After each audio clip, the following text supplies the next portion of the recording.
And then an easy one, uh, there's easy ones like just respecting a person's decision making. So um, even our children, so we have grown children and they have an opinion or a thought, they can have that. They're as entitled to it as we are. And a healthy boundary is to acknowledge that.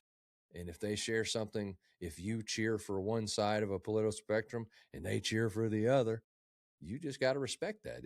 And as a dad, I think you got to kind of own it. If you raise somebody to think a certain way and they think that way, that's you. And if you've changed, so anyway, these are boundaries, and they're not like in the rigid piece that I talked about. We will not talk about children dying. Like it's not, that ain't how it works. You just navigate it.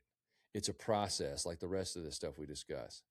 And maybe you can jump in for us on why are boundaries so hard to navigate. Maybe you might even have some history to go with it.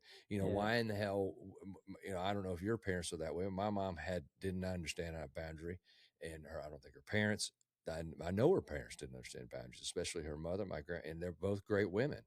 But and it's not a woman thing. My grandfather didn't understand them either. So what is that? What is that? Why do we have such a hard time with it? Why does it seem like this obscure, Yeah, nasty yeah, thing? yeah.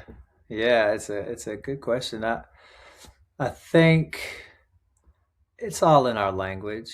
The first way, or the way I approach it is to dissect it, right? So we say, I'm going to set a boundary. What does that mean? Around what, right? Like, Mm-hmm. what are we referring to when we are using this conceptual word? I'm going to set a boundary. So what comes to mind, right?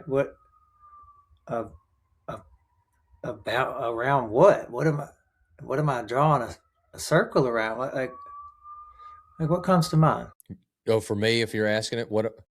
So if I think when asked that question today, it's around it's safety, it's security, it's comfort, um, So and you're so you're both you're ways. describing feelings, right? Yeah. Right. So the easy way to, I think, answer the first question is why do we struggle with it so much? Is because we don't really dissect it. Uh, so let's just think about what are some of the components of what we're talking about when we say boundaries, right?